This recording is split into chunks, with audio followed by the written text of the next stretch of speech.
So then what I decided to do is I decided to go to the U.S. Patent and Trademark Office. This is a little bit out there, which is sort of what this 5 minutes is about. So I went to do some patent searches for Melisgria, and patents came up. And I said, well, let's see who the inventors are, because maybe, I know it's a fairly small unit here in California, because I looked up some other things, and it's 250 people.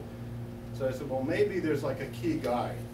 And if it's a key technologist, then there's a good chance he's an inventor for some of their intellectual property. So I dug down, and I found this guy, David Hargis. Here's the first patent, David Hargis. Okay. So I looked at the next one, and there's David Hargis again. Now that, for me, that's enough. That means that David Hargis is an inventor in that company. Having no idea who he was, I was pretty sure he was a scientist or he was an engineer because of the content of the patent. So then I went to the phone number for Melisgria to see, is he still there?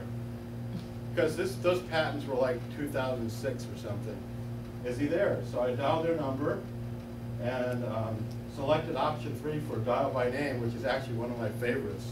And the next week I might talk about some of the other things you can do for firing a hiring manager. Yeah, firing a manager. For finding a hiring manager. And there's some fun things you can do with the dial by name.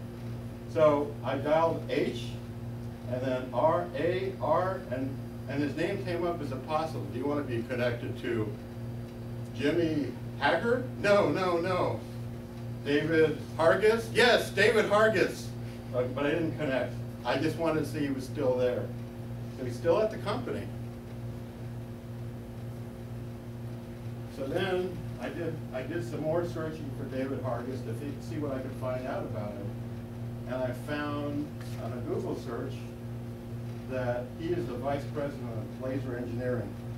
So do you think there's mechanical engineers working for him? Probably indirectly for him, but he's definitely at the top. The top is not always the guy you want to get to, but it's not a bad place to start.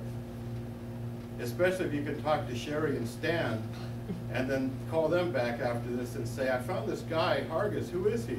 Oh, he's our VP of laser engineering. Oh, good. So then when you call, you say you were referred by Sherry, because she referred you. I think that's all legal. I'm not saying my name is Sherry, but she did refer me. She said who he was, but I already knew who he was. And that's the whole point, is getting an unfair advantage in a market where everybody who gets a job has an unfair advantage. That's really what this group is. Hopefully, this group is an unfair advantage for you, and you get the job, or you get the customer, or you get whatever it is you're looking for, because you come to the events and get to know the people that come here. So in conclusion, and I'm a little bit over, you can find lots of possible connections at LinkedIn. You can find people at target companies who might be able to help you get the hiring manager. You might think about using sort of out-of-the-box places to look for the information that you need, like the U.S. Patent and Trademark Office. You could use Google to drill down once you get names, try to find more information, and hang on to everything you find along the way, because you never know when you're going to need it. Don't lose anything until you're done.